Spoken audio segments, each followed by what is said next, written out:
Estás escuchando el podcast del Ministerio Impresionadas por Su Gracia.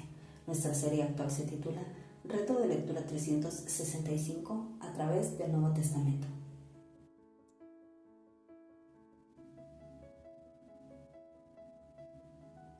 El reto de hoy es leer Apocalipsis capítulo 16, por lo que te animo a que puedas abrir tu Biblia y nos acompañes en este episodio a estudiar el Nuevo Testamento.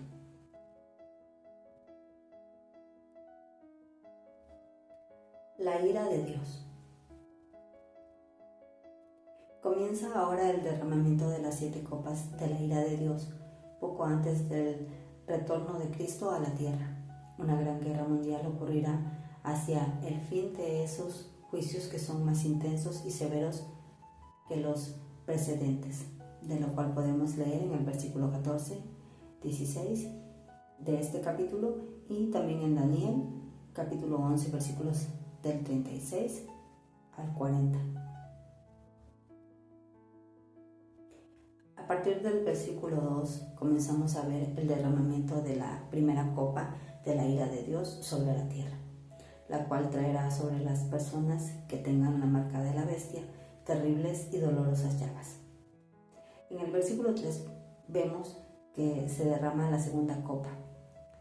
El mar se contamina tanto que toda criatura que vive en él muere, y el color de su contaminación se parece a la sangre, de lo cual podemos leer en Éxodo capítulo 7, versículos del 20 al 25.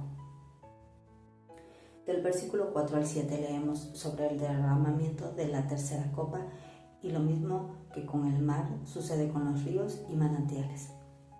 Al final del versículo 7 podemos leer que dice: ciertamente, Señor Dios Todopoderoso, tus juicios son verdaderos y justos. Los que objetan la justicia de Dios en sus juicios no entienden la terrible maldad del pecado ni con cuánta intensidad Dios lo aborrece. Un Dios santo y justo, por necesidad, debe oponerse a la maldad y castigarla.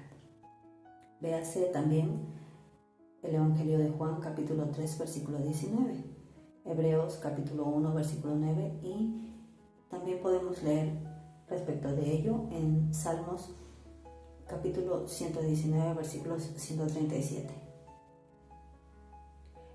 En los versículos 8 y 9 leemos del derramamiento de la cuarta copa. Una gran ola de calor cubrirá la tierra y será tan insoportable que las personas blasfemarán contra Dios, de lo cual leemos en Malaquías, capítulo 4, versículo 1. Se les endurecerá tanto el corazón que se negarán a arrepentirse, tal como leemos en el versículo 11. Esto es comparable con las condiciones de los que están en el cielo, de quienes se dice: no tendrán hambre ni sed, y el sol no caerá más sobre ellos, ni calor alguno. La quinta copa comienza a hundir en confusión al dominio mundial del anticristo. Estos juicios especiales se concentran en su cuartel general y en sus seguidores. Aún en medio del terrible juicio de Dios, las personas optarán por vivir en pecado y persistir en su rebelión contra la justicia.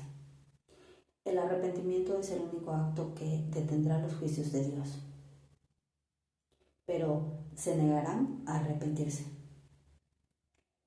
La sexta copa secará las aguas del gran río Éufrates y abrirá un camino para los reyes del oriente, de tal forma que el sexto ángel prepara el camino para la última batalla de los siglos al secar el río Éufrates, permitiendo así que se acerquen a Israel los ejércitos del este, de lo cual podemos leer en Isaías capítulo 11, versículo 15. Estas naciones participarán en un gran conflicto llevadas por el poder satánico a la batalla del Armagedón. Los 3 espíritus inmundos a manera de ranas son espíritus malos. Son demonios que pueden hacer milagros y así engañar a las naciones para apoyar al mal, al pecado y al anticristo.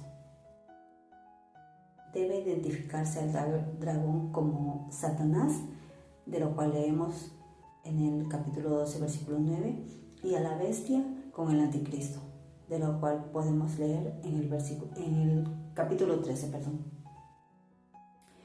Durante la tribulación, los gobernantes de las naciones estarán endemoniados, engañados por Satanás mediante milagros. Entrarán en un plan demente que hunde al mundo entero en un gran holocausto. Armagedón está localizada en la parte central del norte de Palestina y significa la montaña de Megiddo. Será el centro de la batalla de aquel gran día del Dios Todopoderoso. Esta batalla ocurrirá hacia el fin de la tribulación y concluirá cuando Cristo vuelva para destruir la maldad, para liberar a su pueblo y para inaugurar el reino mesiánico. Al leer en nuestra Biblia la frase "la batalla de aquel gran día del Dios Todopoderoso", debemos notar lo siguiente respecto a este acontecimiento. Número 1. Los profetas del Antiguo Testamento profetizaron acerca de él, de lo cual podemos leer en Deuteronomio capítulo 32, versículo 43, también en Jeremías capítulo 25, versículo 31, Joel capítulo 3, versículos 2 y del 9 al 17, Sofonías capítulo 3, versículo 8 y finalmente también en Zacarías capítulo 14, versículos del 2 al 5. Número 2. Satanás y los demonios juntarán muchas naciones bajo la dirección del anticristo para hacer guerra contra Dios, su ejército y su pueblo, y para destruir a Jerusalén.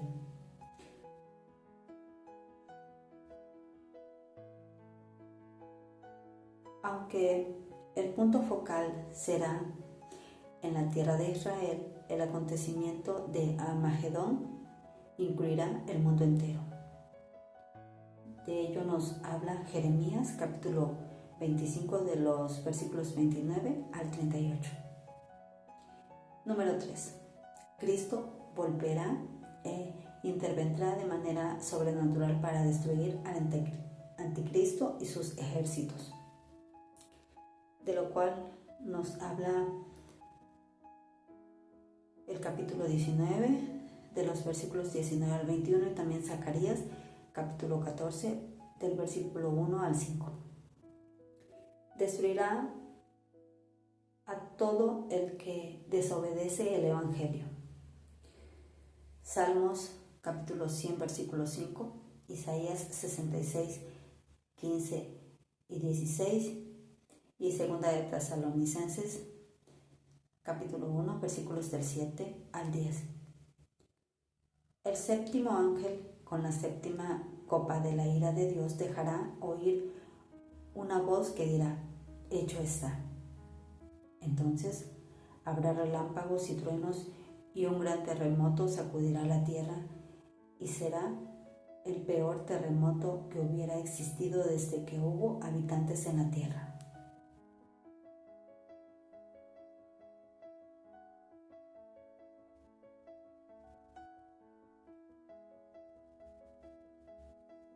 Mañana continuaremos con este viaje a través del Nuevo Testamento. Nuestra oración es que el amor de ustedes abunde aún más y más en ciencia y en todo conocimiento, para que aprueben lo mejor, a fin de que estén sinceros e irreprensibles para el día de Cristo, llenos de los frutos de justicia que vienen por medio de Jesucristo, para gloria y alabanza de Dios.